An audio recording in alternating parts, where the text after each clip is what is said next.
Hello student, তোমরা কেমন আছো? আশা করি তোমরা সবাই ভালো আছো। প্রতাপ একাডেমি কোচিং পরিবারে তোমাদেরকে সকলকেই স্বাগত জানাই। তোমরা যারা ক্যালকাটা ইউনিভার্সিটির আন্ডারে অল অ্যাফিলিয়েটেড কলেজগুলির মধ্যে ফিফথ সেমিস্টারে পড়াশোনা করছো, তোমাদের জন্য আজকের আমি নিয়ে চলে এসেছি একেবারে শেষ মুহূর্তে বেঙ্গলি সেক A1 পেপার, অর্থাৎ মুদ্রণ ও প্রকাশনা। এখান থেকে গুরুত্বপূর্ণ 5 মার্কস ও 10 মার্কসের কোশ্চেনগুলি আজকের এই ভিডিওতে আলোচনা করে দেবো।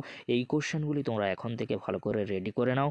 অবশ্যই তোমরা এখান থেকে সমস্ত কোশ্চেন কমন পেয়ে যাবে। চলো বেশি দেরি করবো না, আজকের আমরা দেখে নেব বেঙ্গলি সেক A1 মুদ্রণ ও প্রকাশনা থেকে 5 মার্কস ও 10 মার্কসের গুরুত্বপূর্ণ কয়েকটি কোশ্চেন। প্রথমে তোমরা দেখে নাও 10 মার্কসের জন্য গুরুত্বপূর্ণ কয়েকটি কোশ্চেন। একটি সার্থক পাণ্ডুলিপির কী কী বৈশিষ্ট্য থাকা আবশ্যক তা লেখো। গ্রন্থ বা পত্রিকার পঞ্জীকরণ বলতে কী বোঝো? পঞ্জীকরণ দক্ষ গুরুত্ব সম্পর্কে আলোচনা করো। আধুনিক মুদ্রণ ব্যবস্থায় পেজ মেকার এর ভূমিকা লেখো। কোনো গ্রন্থের সম্পাদনার সময় সম্পাদককে কোন কোন দায়িত্ব পালন করতে হয় সে বিষয়ে সংক্ষেপে আলোচনা করো। পরবর্তী কোশ্চেন কী রয়েছে তোমরা দেখে নাও। প্রকাশনা ক্ষেত্রে বর্তমানে ইনডিজাইন কীভাবে গুরুত্বপূর্ণ হয়ে উঠেছে তা আলোচনা করো। প্রুফ সংশোধন কাকে বলে, এর প্রয়োজনীয়তা কী? প্রুফ সংশোধনের সাধারণ নিয়মাবলী উদাহরণসহ আলোচনা করো। পত্রিকা বা গ্রন্থ প্রকাশের পর মার্কেটিং এর ক্ষেত্রে লেখক বা প্রকাশকের কী রকম ভূমিকা থাকা বাঞ্ছনীয়তা সংক্ষেপে আলোচনা করো। পরবর্তী কোশ্চেন কী রয়েছে তোমরা দেখো। যুক্ত বর্ণ কাকে বলে? বাংলায় স্বরবর্ণ ও ব্যঞ্জন বর্ণের সংখ্যা কয়টি?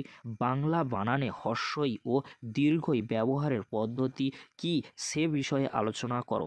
বাংলা বানানে হষন্ত চিহ্ন ব্যবহারের নিয়ম বিষয়ে লেখো। প্রুফ সংশোধনের ক্ষেত্রে ব্যবহৃত যে কোনো 10টি চিহ্নের প্রয়োগ সম্পর্কে উদাহরণসহ আলোচনা করো। MS ওয়ার্ড কি?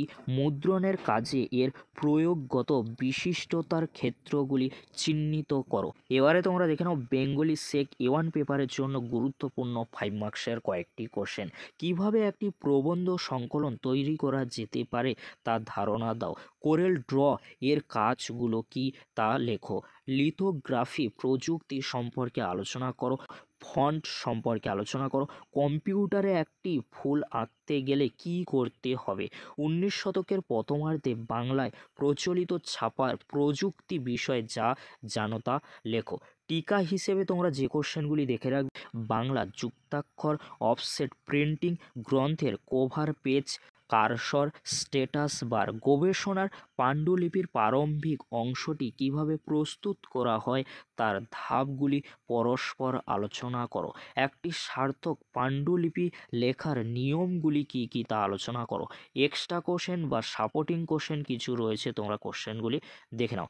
এই কোশ্চেনগুলি তোমরা যদি শেষ মুহূর্তের জন্য ভালো করে দেখে যেতে পারো বা রেডি করে যেতে পারো, অবশ্যই তোমরা বেঙ্গলি সেক A1 মুদ্রণ ও প্রকাশনা সাবজেক্টটি বা পেপারটি নিয়ে চিন্তামুক্ত থাকবে। ভিডিওটি দেখার জন্য তোমাদেরকে অসংখ্য ধন্যবাদ।